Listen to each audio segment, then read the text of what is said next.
Hi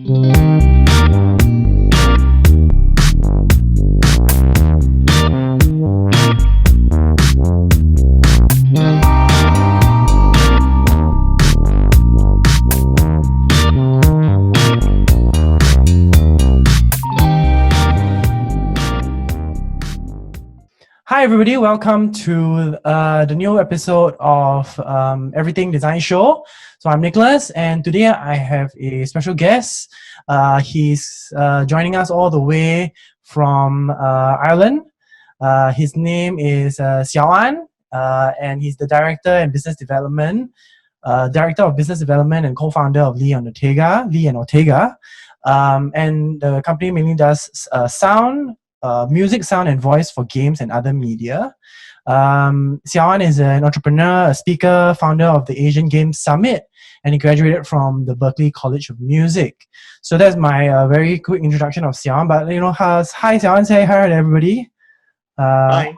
So just to jump in a little bit, is Asian Game Audio Summit, and in addition to being all those things, I am also an old friend of Nick's. We were in the army together, and we endured 2 years of a considerable amount of bullshit together.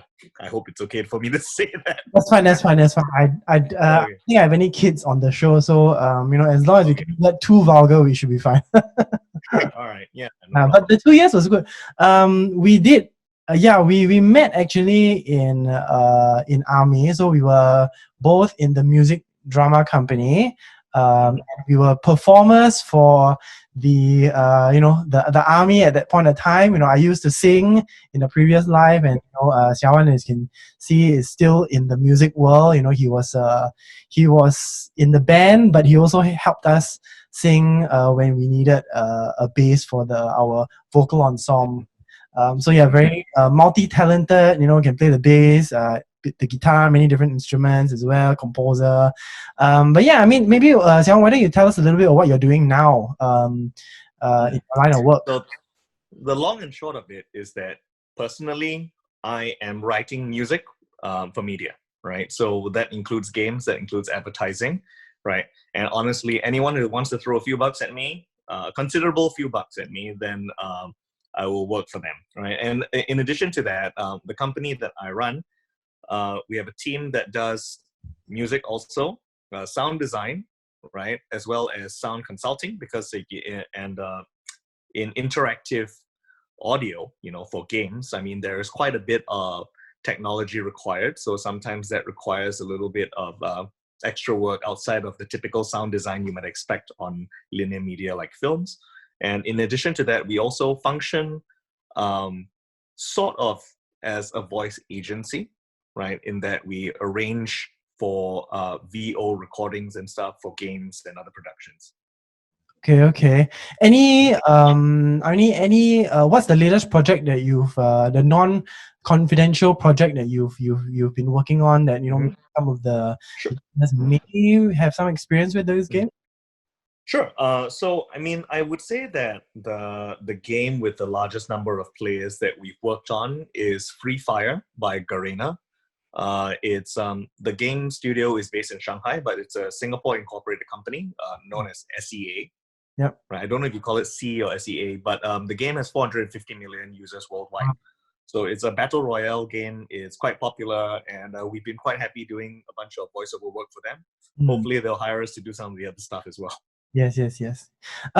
So when I sort of in the recent sort of years, I've been sort of connected with Xiao'an on LinkedIn, and I've noticed that with the work that he was doing was I sort of had a following of his career in a way, because I followed him on Facebook, followed him on LinkedIn, and then I also saw you, in terms of like, you were starting out, in the States, started your career there, doing, I think you were doing orchestra, composing for orchestra music as well, and then you game. So maybe back in Boston, the first thing I did right after I graduated, I had a very difficult first year, right? I was on a bunch of freelance websites. I had no idea how to find clients as a composer. And, companies sure as hell weren't really open to hiring someone with a music degree.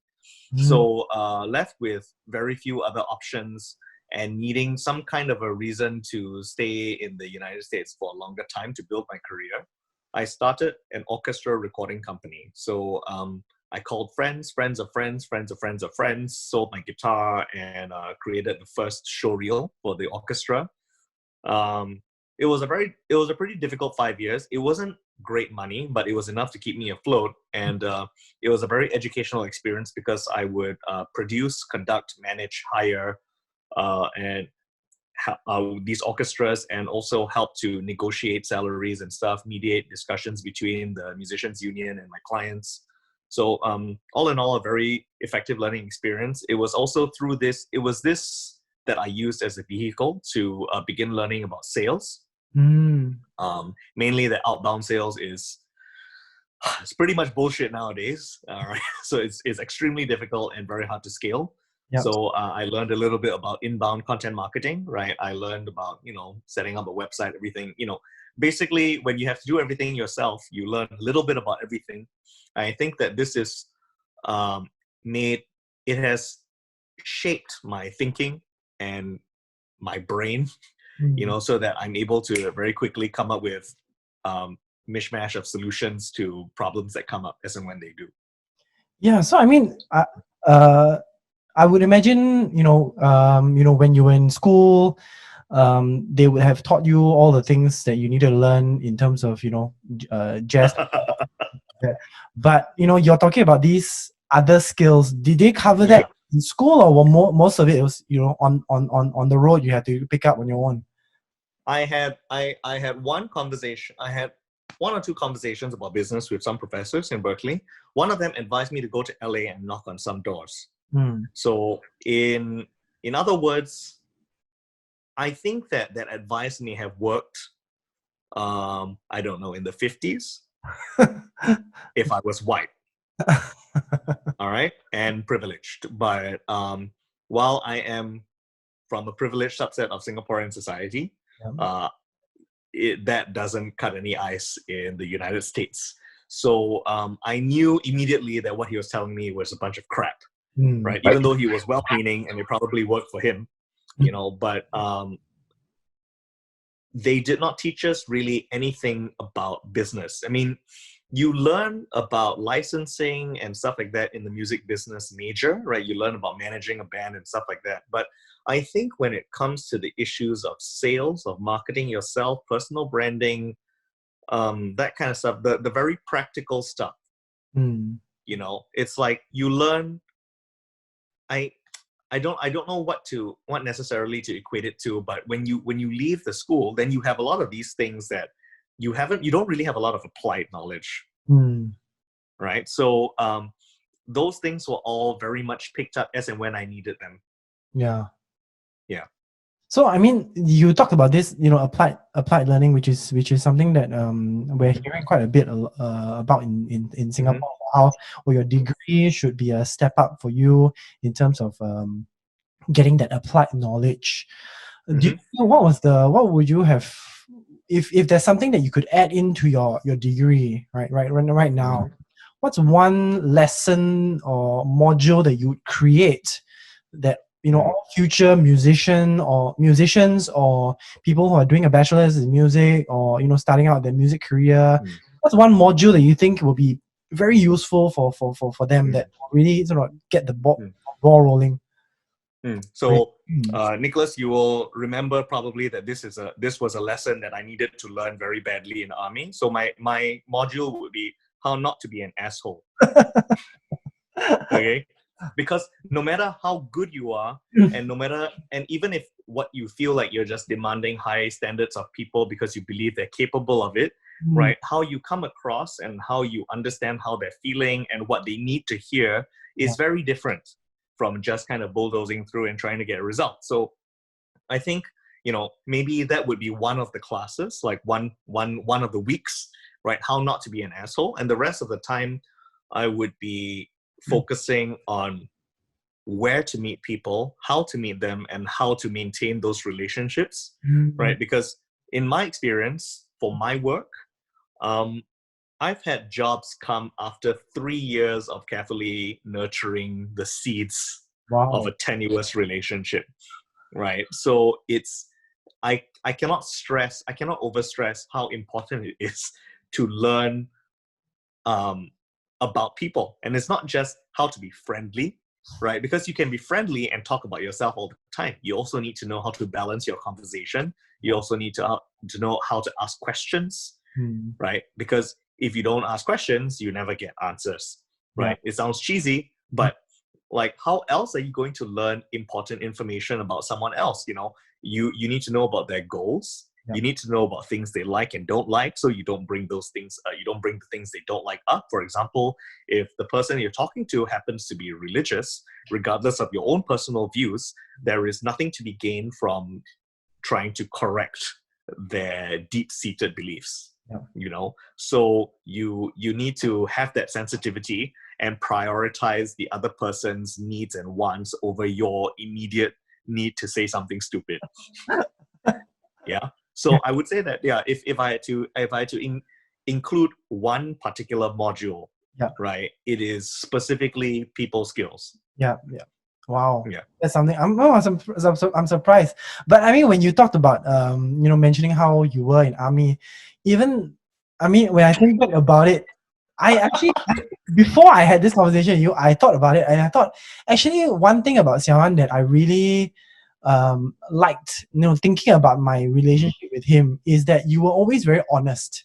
You were never one to beat around the bush to sort of try and please somebody, because in what you were saying was factual, right? Your perspectives that you brought to the table, like what you said, is the perspectives that you brought to the table were about improving that person, to say that you could sing better, you can play better, you have this knowledge, you can be a better performer, so that was the context needed to be better in that sense. So in my mind, there has always been the I think the persona that I've had, knowing you. Okay. Yeah.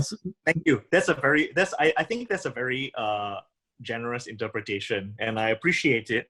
I would say that there is a happy medium, right? There is brutal honesty, Yeah. and then there is honesty. Yeah. Right. So, and then there is not being forthcoming. Yeah. Like not telling people your opinion, and then you need to bring up your level of assertiveness. Yeah. So all of us sort of like are on the left of or right of this center, right? Where it's ideal, right? And this center is very different depending on the kind of person that you're talking to, right? If you're speaking to someone who's an entrepreneur, right, and who's been like busting their ass for a long time, and they know what suffering is, right? They know for you to tell them something straight up, that's probably something they would appreciate, because they like to solve problems before they become big problems.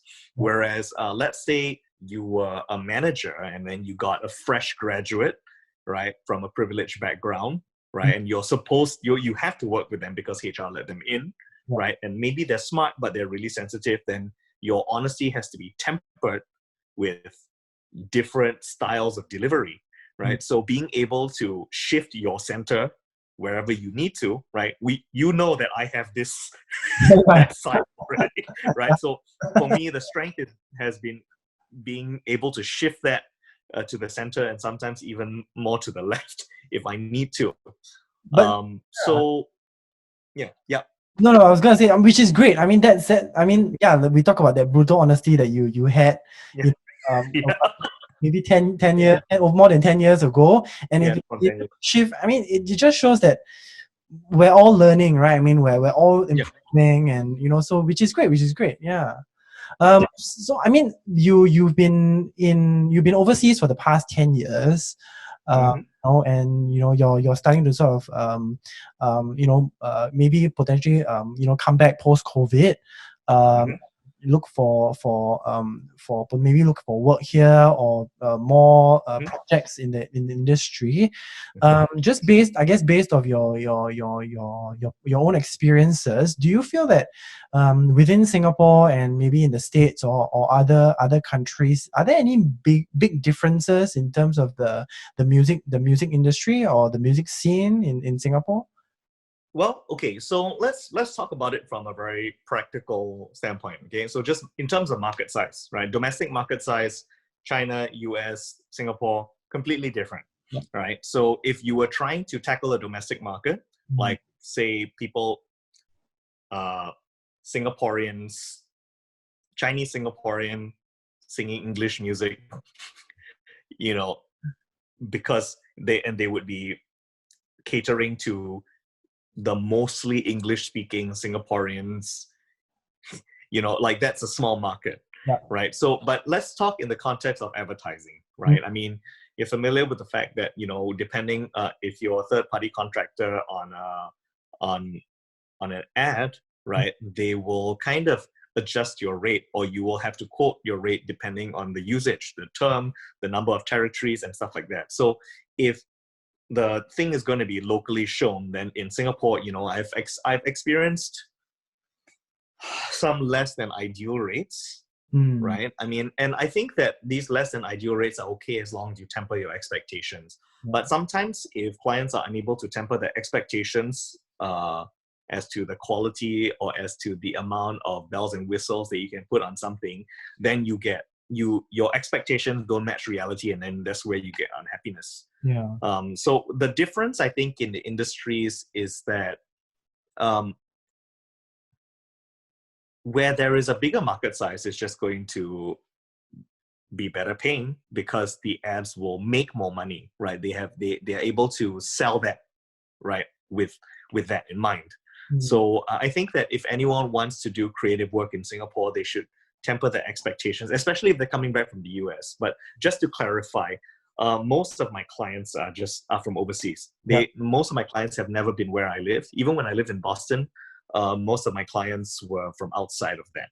I see. Right. So I think for Singaporeans, considering how much remote work is going on nowadays, if your work is good, an international community can recognize you.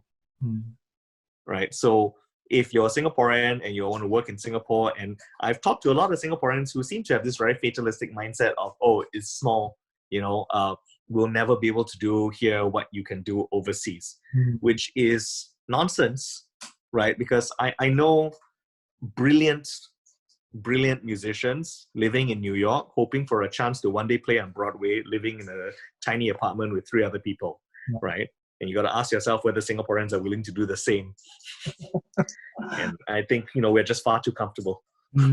Yeah, but I think you definitely spoke about I mean, the point that you made, which I think is very it's essential to think about when you're in the creative industry, or especially you're in the gig economy, you're doing freelance work.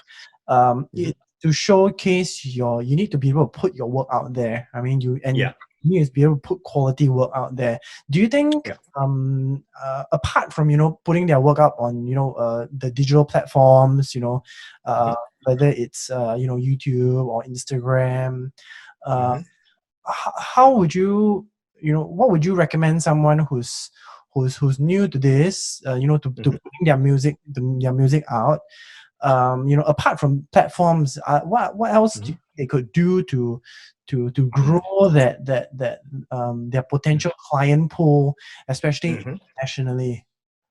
So in addition to the impersonal posting of content online, right? I mean, of course, you can be vulnerable, you can be personal in the posts, and your videos can reflect that also.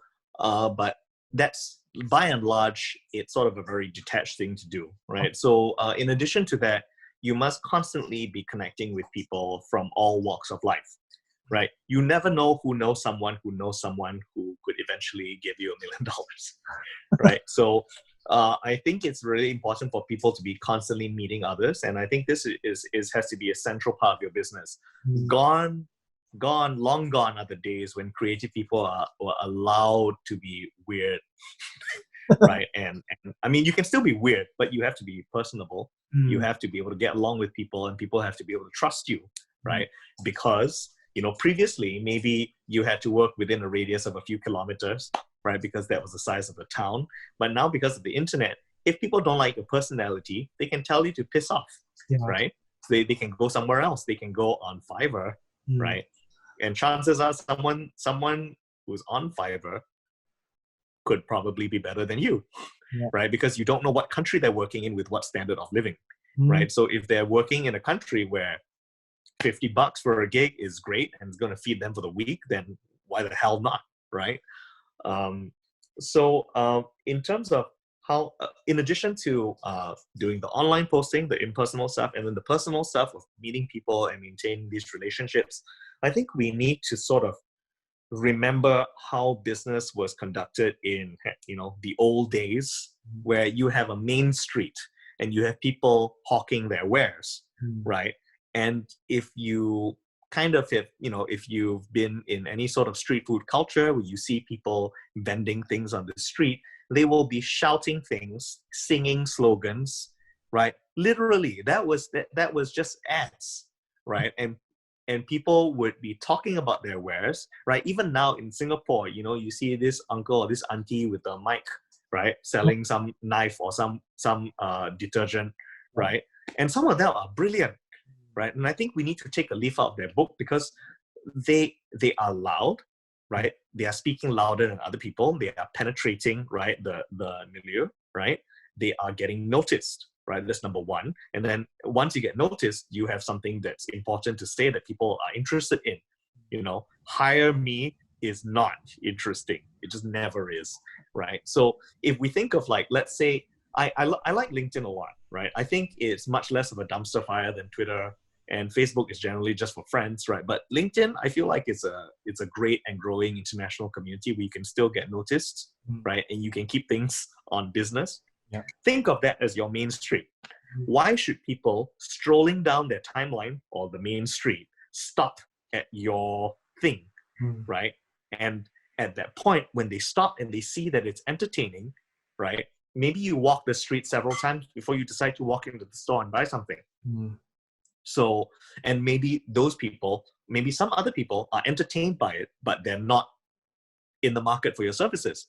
But the engagement helps LinkedIn to push your content out to other people. So think of it sort of like in the old school way. How are you getting noticed? Just the fact that your work is good is not good enough, right? Like, you can say that something that you make is strong, like let's say a pot that you made is strong, right? And you just say the strongest pot in the world. No one's going to believe you. But if you took a boulder and you dropped it on it and boulder cracked in half, then someone's going to notice, right? Yeah. So I think when it comes to creative work, I think if you can stand out, you can be different, you can catch people's attention, chances are people will notice and remember you. And then they might be more likely to hire you as a result, because they already know who you are. Yeah. So would you say that's the tactic that you've taken on LinkedIn now, in terms of, I mean, from what you're posting, your compositions, your workflow, your processes, are these little, I guess, crumbs that you're putting out to attract the potential clients? So it's a work in progress, right? So I definitely don't know all the answers as to how to get people to, because otherwise I would be making a lot of money, right? And I'm making enough, right? But I'm not rolling in it. So my goal, of course, is to roll in it. And when I go on, I'm always experimenting with different approaches, right? I write things where, for example, you may have noticed, like, sometimes I write like this fictional conversation between a client and myself, right? Obviously, I mean, their brief is weird, but it's never so succinct that it always works for a post. So some of that is sort of stretched, right? And I put it there because I want people to see this guy is agreeable no matter what insanity is thrown at him, right? So, and it's funny, right? I mean, I like to think that I have studied humor a little bit, right? And especially in the written form. And I like to think that I'm able to sort of like put little succinct nuggets out there. And so the humor is part of the personal brand, because people trust people who are funny, right? It's just kind of, it makes you feel good, right? It makes you, you feel like the person is personable. You feel like you know them a little bit, right? It's an insight into my life. And then I talk a little bit below that, I talk about sort of some of the techniques that I use, and I research hashtags with the most followers in my particular industry, and I use that. So that's one method, right? Conversations between the client and myself. And then there's other methods where I try to share a personal story. And man, it's just really complicated, like who you want to reach. Because I put up a thing recently on not being able to get a job after I left school. Yeah. And the last time I put it up, I think it had like 30,000 views, right? Which is pretty good for LinkedIn, right? And I put it up, I think maybe 2 days ago, and I think it's up to like 12 plus thousand right now. I reused it. I just repurposed it for COVID. Yeah. Right. Because I wanted to test and see if, because really there is just some content that works. Yeah. It's insane actually. Like you on the one hand, sometimes, you're unfairly deprioritized depending on the time that you post, but sometimes there's just content that just works. So, but the thing is, the 12,000 views that I got, are those the impressions that I want? They may not be the people who are in the market for my services. So even though it feels good to have a lot of engagement, maybe it's more effective to just have 500 of exactly the kind of people that I want. So I know that's a little bit of a long answer, but it's a work in progress. I think that anybody who's using social media needs to avoid sticking to a formula for too long, right? Because people's interest will waver, right? And you just need to constantly reinvent yourself in every way. Your communication, keep things that are your brand. Yeah. So I mean, even for me with this podcast also, I'm learning a lot. I mean, in terms of how do I share the post? Do I just put the link up?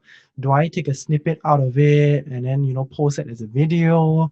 And then what are the links that I put? Do I just put every single link up there, like a YouTube link, a podcast link, a Spotify, blah blah blah, everything down there, or I just have one link and then everything goes through that? So I'm also, it's still in a very experimental stage for me. I'm sure there's some, social media guru out there who knows a lot more.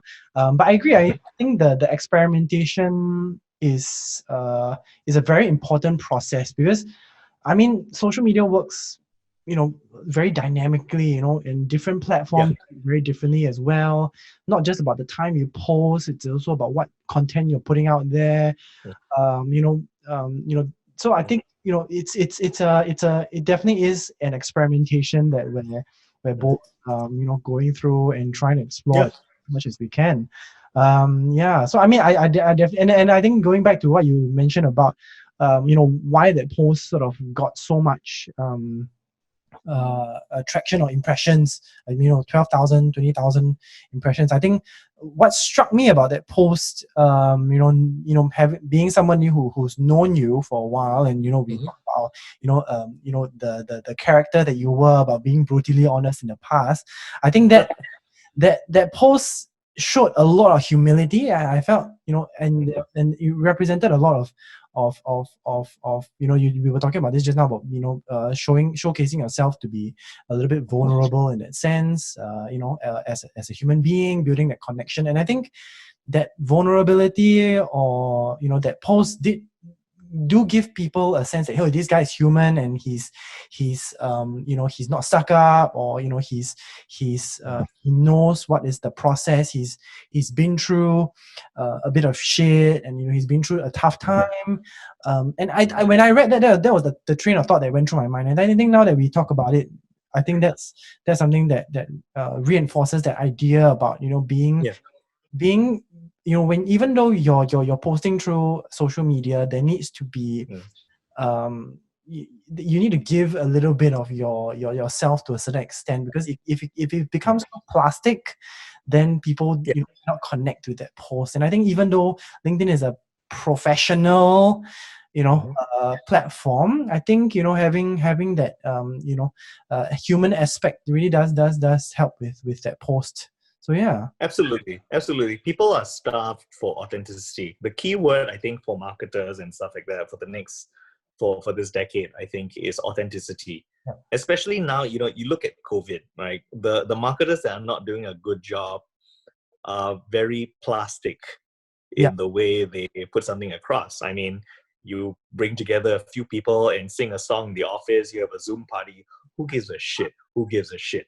Who gives a shit? People want to know, are you fucking firing people? People want to know, are you continuing service? Are you giving refunds? Are you donating money? Right? People want to know that, right? So people really want, which is why, do you see the Gal Gadot video of Imagine by John Lennon going around? Yeah. I think there was I saw a bit of flack that she and a few of the Yeah. other celebrities would get. Nobody liked it. Nobody liked it because it was such a disconnected, disingenuous piece of shit.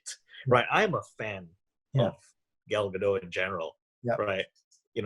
Which straight man is it? Right? But my God, like it was just so she it's like she had a complete lack of awareness of reality for most people. Right? So this is the thing, I think, when ourselves as creatives and artists and stuff like that, we I think are moving away from the time that we had to pretend to be Don Drapers. Right? Okay. And I mean, even though I was looking forward to coming back to Singapore and adopting like that personality to see if it would work, I think just going off my general knowledge, I think it's probably not going to work anymore. Right? It's we need to constantly be showing a little bit of ourselves. People eat up vulnerability, right? And of course, there are a lot of people who are disingenuous about it, but they're very good. I could be one of them. You never know, right? Right. And so we have to be kind of careful whose vulnerability we eat up. But I mean, it's very good for marketing, just sharing a little bit of your pain. Because someone out there is going to identify with it. There's only so many different kinds of pain. Yeah. And I think this authenticity is also there has been an issue with social media, I think, in the past few years, and I think it's a lot. It comes through a lot more on platforms like Instagram, because there is the culture of I'm going to post the very exceptional parts of my life, all the positive stuff, and I think there seems to be a lot of that going around, and I think people are so used to seeing this positive, exaggerated realities of the good life, the perfect life, the perfect house, the perfect wife, the perfect dog, the perfect family, blah blah blah.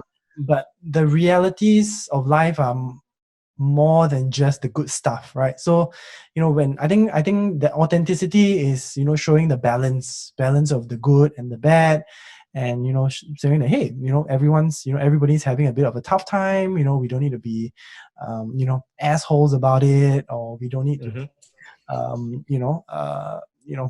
negative towards people in that sense. So I think that the authenticity, definitely, that showcasing a bit of that vulnerability and showcasing those realities of life, I think is a very important part for any industry. So I definitely agree with you on that part about that. I think authenticity is something that we really need to think about. Let me use a Singapore analogy. You need to be that. On the one hand, people respect vulnerability, but they may not respect a person who is actually vulnerable, like in the sense that they are weak. So you need to be strong but vulnerable. It's a very strange kind of mix, and in some ways, crafting this persona may be even worse in the long run. And this is a problem that I'm not sure a lot of people see, but if I can bring up like maybe a Singapore example, think of this kid, like maybe like just after army, still in university, driving a sports car, right, with an expensive watch, tens of thousands of dollars, but goes to the hawker center and orders in Hokkien. The auntie will love him, right? Wears unassuming clothes, right? But has that watch, right? The auntie will love him because, oh, he's so down to earth, still go to the hawker center. But this motherfucker is living the high life, right? Because he's got like, everything about it is like extreme privilege. So I think people fall for this a lot, and I think there is there is a particular combination that works. Is like if you're an extremely successful entrepreneur and you are also humble, people will love you. People will love you. If you are extremely rich and successful, right? But then you once in a while you show your vulnerabilities, or you show yourself like caring for a sick person or something like that, people will eat that up, right? So it's, even though it's good to be vulnerable, it is, that vulnerability needs to be served on a plate of strength. Yeah. So yeah, I mean, I know it's weird, and to me, I actually think it's a little bit gross. Like, for example, like someone who is rich being down to earth is seen with greater respect than somebody who's just being normal because they're a normal person, right? Effectively, they're the same person. It's just that I think people enjoy seeing this dichotomy. Yeah. They do. So for creatives, I think like I think this is something that I've tried to incorporate, which is, for example, my work, which I consider to be decent, right? I have shitty iPhone videos that obviously show that I have a sense of humor, right? Because I'm zooming in and out. And by the way, like some of those videos have taken me like 2 hours to make. And the reason, and my arms basically fall off after that because I have to get it exactly right. Because like if for example, the music crescendos in a certain way, the speed of the camera moving has to reflect that. Like, and if it's like an exponential shift in volume, I will snap it at the last minute, at the last second. So like, this is all planned. It's not, I didn't just whip out my phone and do it, right? And the reason it works well, the reason people find it entertaining is because there's the craft behind it. But at the same time, it looks humble because I'm not using expensive gear. I'm clearly working on a dining table, right?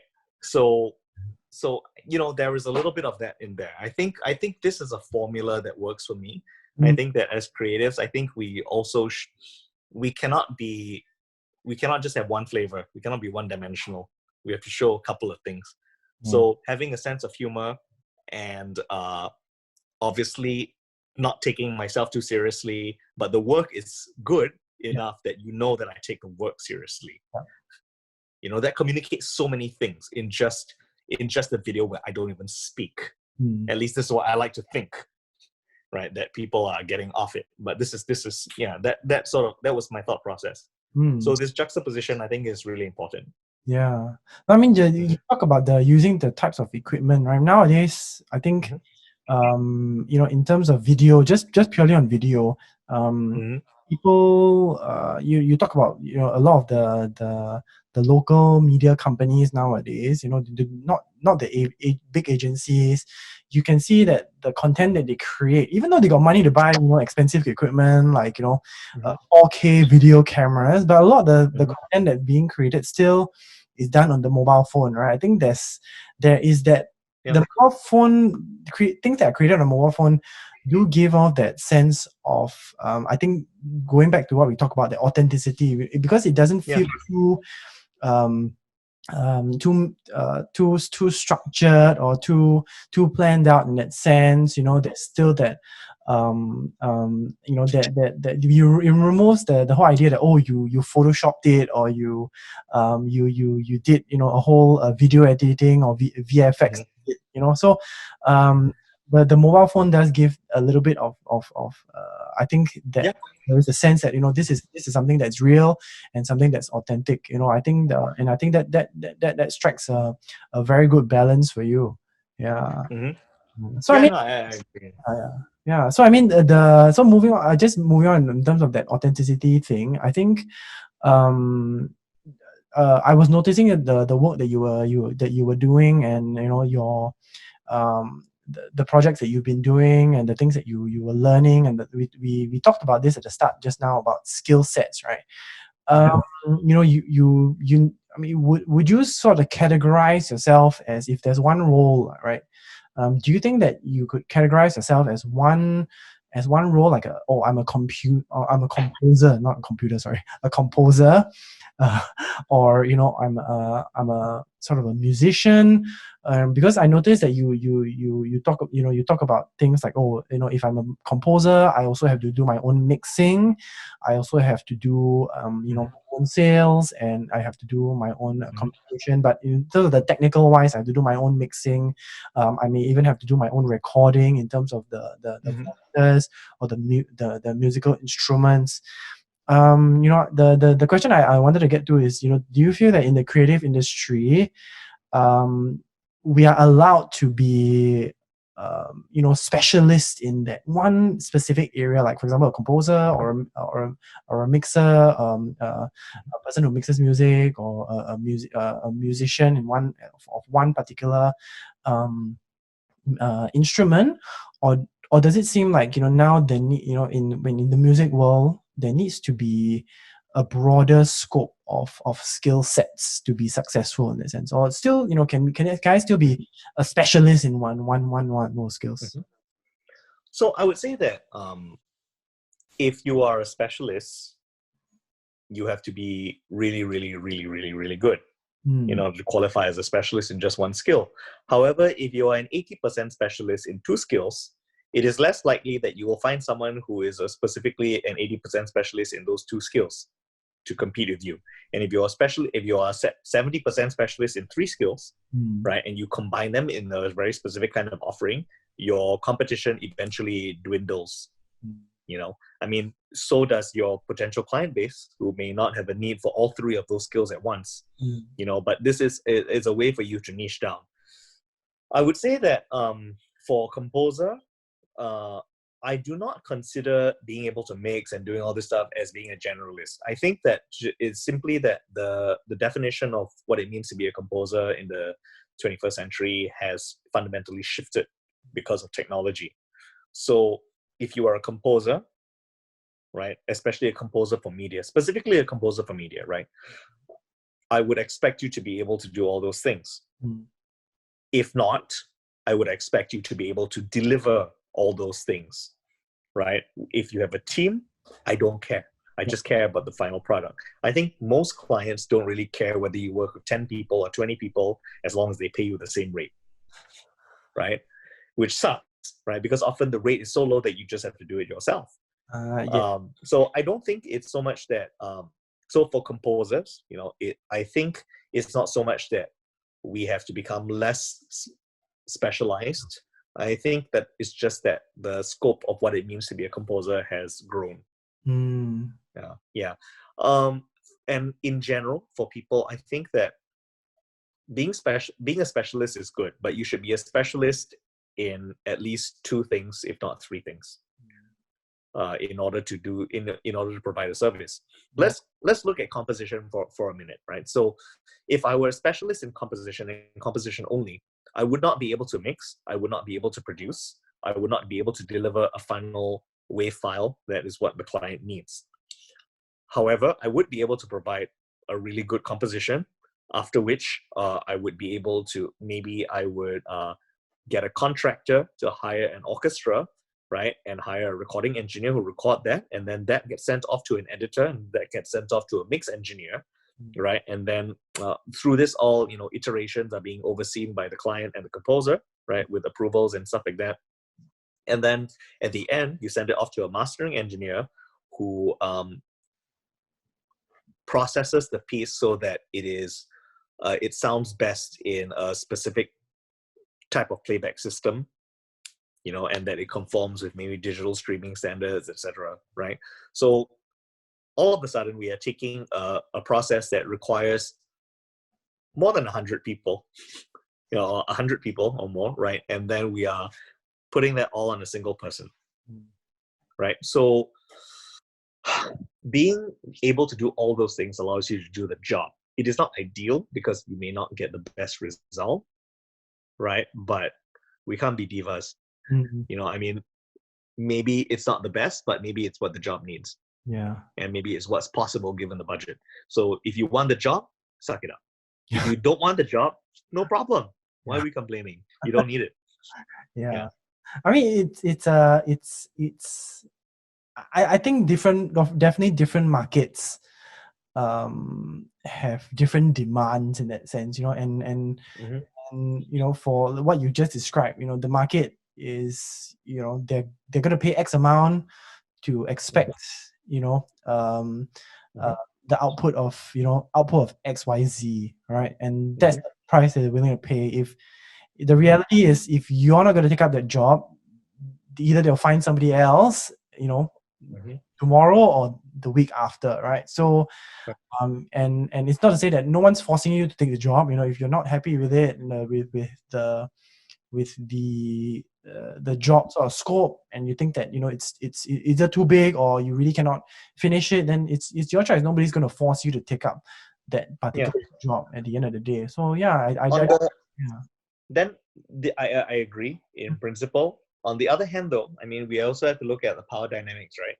And the relationships between employers and the employees. So if you have an ad agency that's like tens of thousands of people, right, globally, hiring one composer, that composer has no negotiation power, right? Whereas like if you were working in like a factory and the workforce were unionized, right? You can't just say I'll go and hire someone else. In fact, that's a pretty shitty thing to do, right? It's just, if you don't want to, if I'm not going to pay you enough to live, but if you're not happy with that, I'll just hire someone else, right? Because that's the power that they have. Whereas if you had a union, then the workers could say, well, if you don't hire me, you don't hire any of us, and we're going to all walk out and cost you millions of dollars in revenue, right? Which I think is fair enough, considering the kind of bullshit that corporations pull on individuals and innocent people. I think that having some kind of pushback from a grassroots level is extremely important, right? Which is why there needs to be solidarity among creatives to sort of agree to not be undercutting each other, right? You can charge as high as you want, but I think agreeing on minimums is good. Beyond, like, if you don't undercut below 1,000, right, for something, then 1,000 to anything above that is the limit, right? So you can still compete on price, but you won't compete on price at a level that's going to just kill everyone.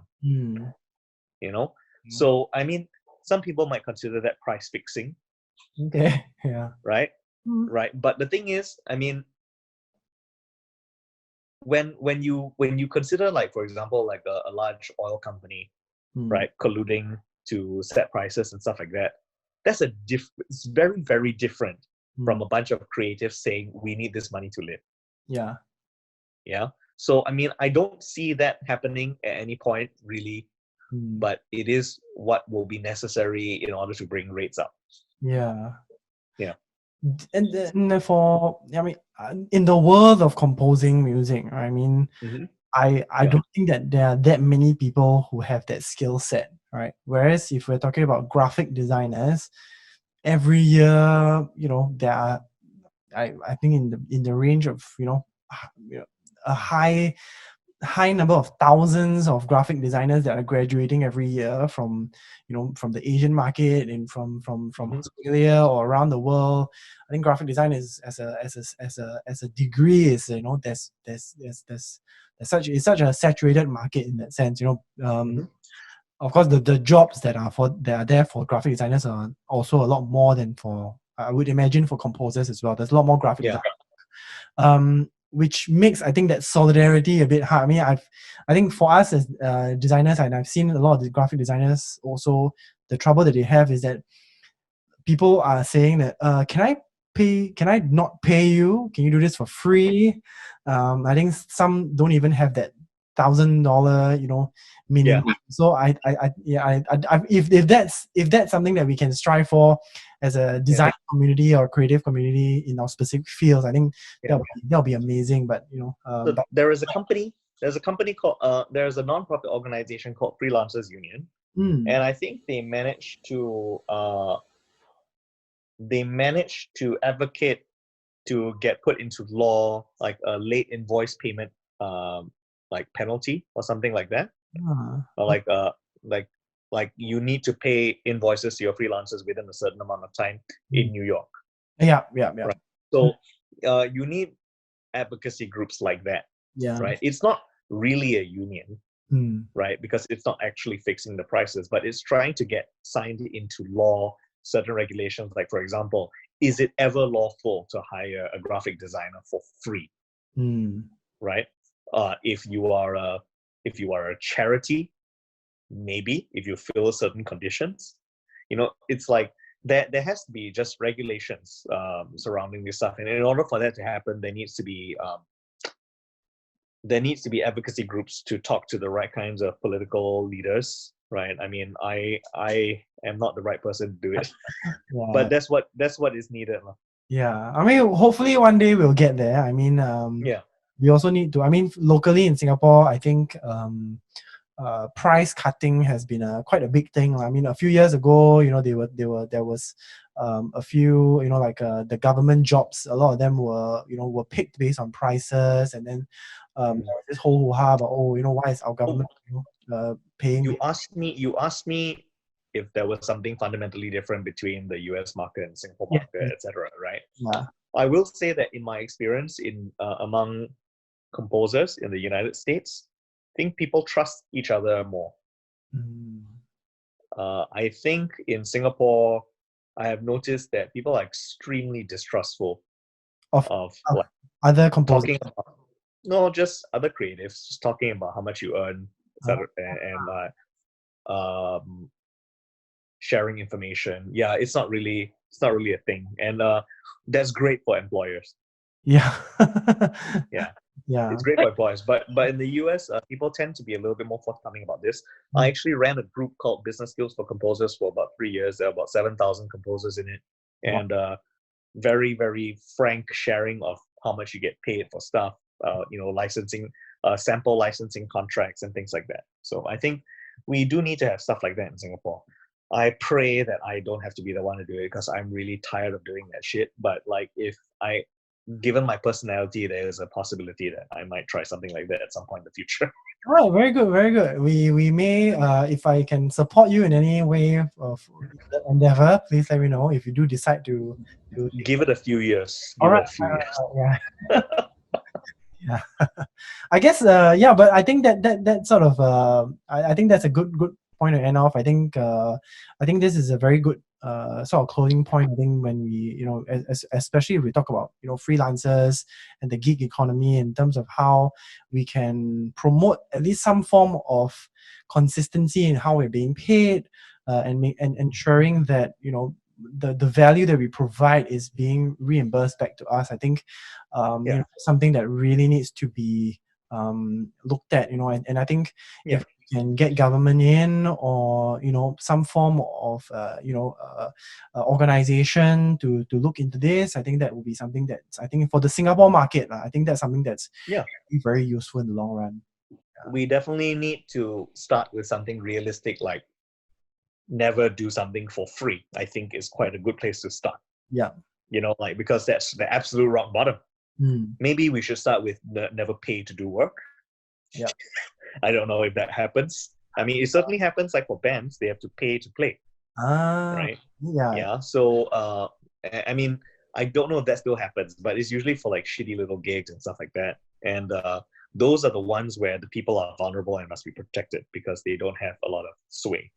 Right? They don't hold a lot of sway. So for creative people, I mean, I think if we start with a very reasonable goal, like, should we ever work for free? Then if the answer is a collective no, then we can agree, and everyone who wants to work as a creative in Singapore can agree to this, right? I think we're good. Right? But of course, it's not going to be easy to get everyone to sign that. Yeah. We need to. Well, I think if we can get to that point, it will be a very, very big success already. Because now I mean, this is what we see. It's nowhere near that. Yeah. Because agreeing to not work for free is not price fixing. Yeah. It's not. Yeah.